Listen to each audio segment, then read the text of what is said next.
Kembali bersama kami di Indonesia Bicara dan kita masih membahas terkait vaksinasi. Di segmen ini saya akan berbincang dengan Pak Tri Yunis Miko atau Pak Miko selaku epidemiolog UI yang sudah tersambung bersama kami. Halo Pak Miko. Selamat sore. Selamat sore, apa kabar? Baik, Alhamdulillah. Alhamdulillah sehat ya.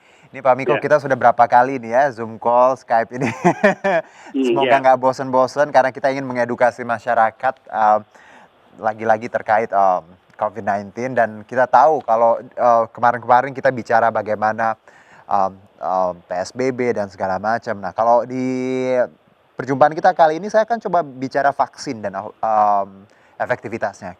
Pak Miko, kita tahu bahwa dalam waktu dekat rencana pemerintah akan melakukan vaksinasi massal. Hal tersebut disampaikan kemarin juga Pak Jokowi akan menjadi yang pertama seperti itu, dan juga perkembangannya adalah vaksinnya gratis untuk semua, walaupun tadi sebelumnya hanya beberapa pihak yang bisa mendapatkan yang gratis lalu selebihnya mandiri bayar seperti itu.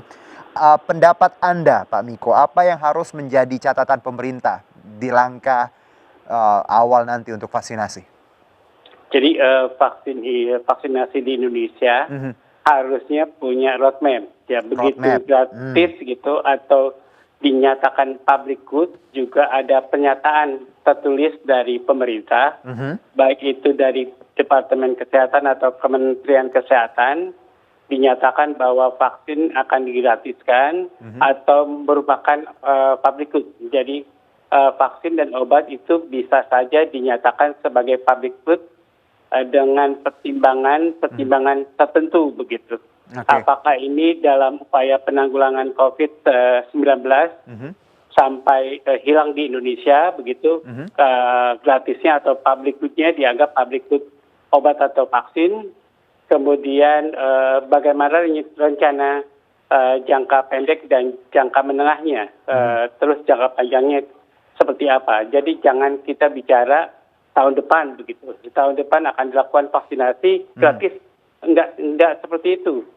Kita mengelola negara, bukan mengelola rakyat begitu. Jadi mengelola negara harus dengan perundang-undangan yang berlaku, harus sesuai dengan aturan yang berlaku di negara ini. Selanjutnya menurut saya Kementerian Kesehatan akan menyatakan bahwa vaksin kalau itu digratiskan itu sebagai public good dengan alasan apa gitu. Kemudian diajukan ke DPR, walaupun DPR secara lisan pada rapat kerja mengatakan harapannya untuk digratiskan. Tapi pernyataan itu menurut saya harus tertulis dengan jelas pemerintah menyatakan gratis dan ini roadmap-nya kalau gratis. Karena begitu kalau gratis efeknya panjang begitu pada RAPBN ke depan tahun 2021, tahun 2022, tahun 2023. Baik. Jadi harus dihitung secara cermat kapan pemulihan ekonominya dan itu harus benar-benar dihitung dengan baik. Kira-kira begitu. Nah, roadmap. Jadi dalam artian bahwa ada plan jangka panjang seperti itu.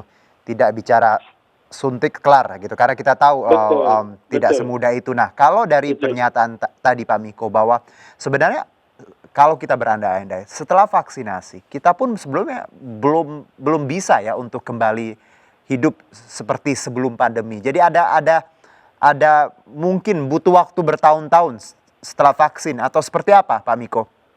Ya, jadi vaksin COVID-19 itu vaksin yang bekerja tidak jangka panjang gitu. Kalau campak sekali suntik bisa memberikan efek ke imunitas selama hidup begitu. Paling tidak 25 tahun. Nah, kira-kira begitu. DPT itu kalau disuntik DPT kita akan imun selama 5 sampai 10 tahun. Nah, ini kalau COVID-19 kalau disuntik kita imunitasnya 1 sampai 3 tahun.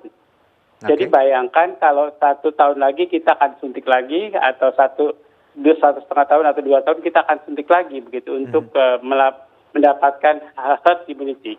Tadi dari vaksin kita akan mendapatkan kekebalan individu. Kemudian kalau kekebalan individu itu mencapai cakupan 80% lebih, maka kemudian akan mencapai efek herd immunity-nya. Nah, untuk mencapai herd immunity bukan satu faktor saja begitu, bukan biaya saja. Banyak faktor yang harus dipikirkan. Itu kalau menurut teorinya ada banyak teori. Jadi bisa pakai teori Lawrence Green, bisa pakai teorinya Anderson, bisa pakai teorinya Herd Belief Model, bisa pakai teorinya BASD atau Behavior and Social Driver. Jadi mana yang kita pakai, maka kemudian kita masukkan ke masyarakat, begitu ke masyarakat akan mengimunisasi dirinya, tergantung predisposing faktor, pendidikan, agama, persepsi, dan macam-macam, itu predisposing faktor. Dan enabling factor itu baru satu akses, yaitu biaya yang dipikirkan, belum lagi keberadaan, jarak, begitu. Jadi banyak faktor, begitu. Belum lagi need dari masyarakat, begitu. Belum lagi reinforcing factor yang harus dipikirkan. Jadi dukungan masyarakat, dukungan tokoh masyarakat, dukungan tokoh agama itu diperlukan dalam mencakup coverage yang 80% lebih. Karena begitu. kita tahu Pak Miko yang ragu dan juga menolak ini sudah banyak bersuara ya. Betul, betul. Jadi perlu tadi bahwa tokoh agama, mitra-mitra tadi untuk bekerja sama untuk sosialisasi ya kepada masyarakat. Jadi betul. Oke, Pak Miko, kalau kita bicara angka COVID di tanah air yang ya belum melandai, masih ya bisa dibilang agak parah seperti itu. Kita lihat bagaimana angkanya menyentuh 8.000 beberapa pekan lalu di awal Desember.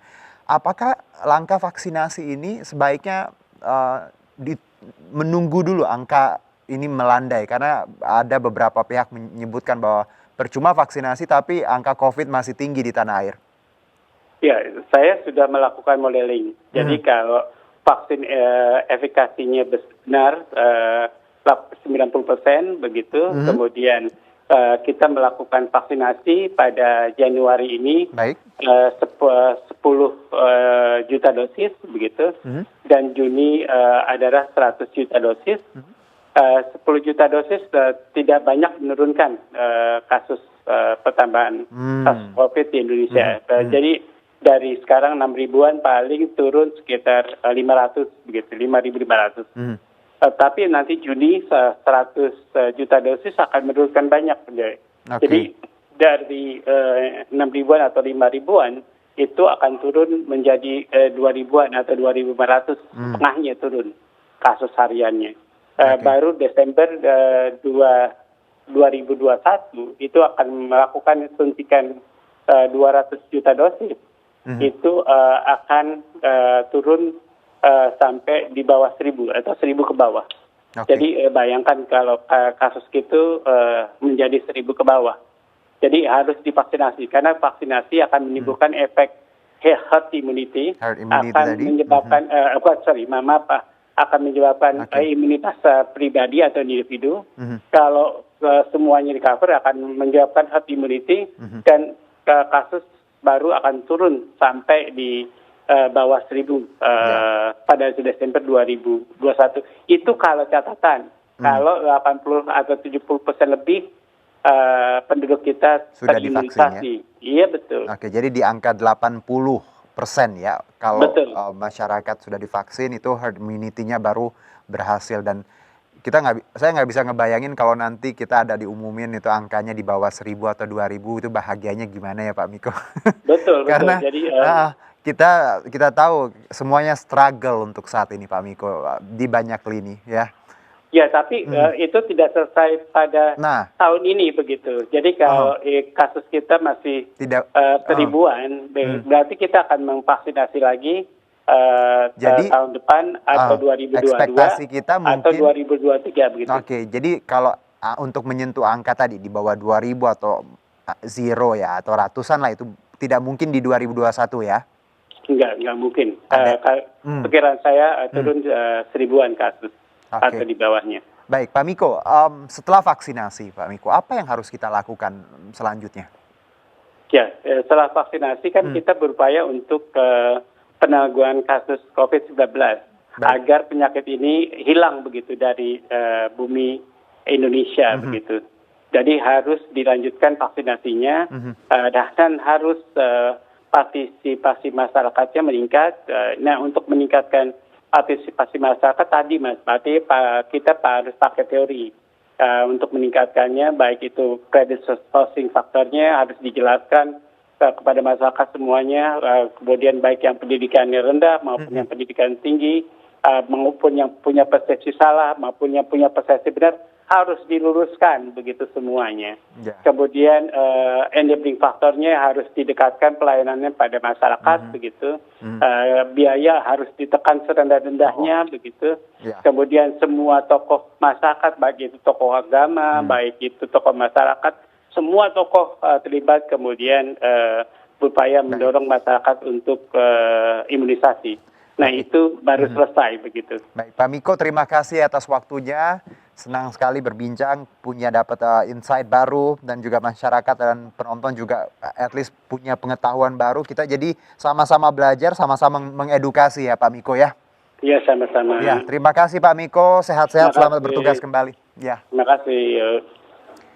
Demikianlah Indonesia Bicara hari ini, mewakili seluruh kerabat kerja yang bertugas, saya Herjuno Syaputra undur diri. Terima kasih, sampai jumpa.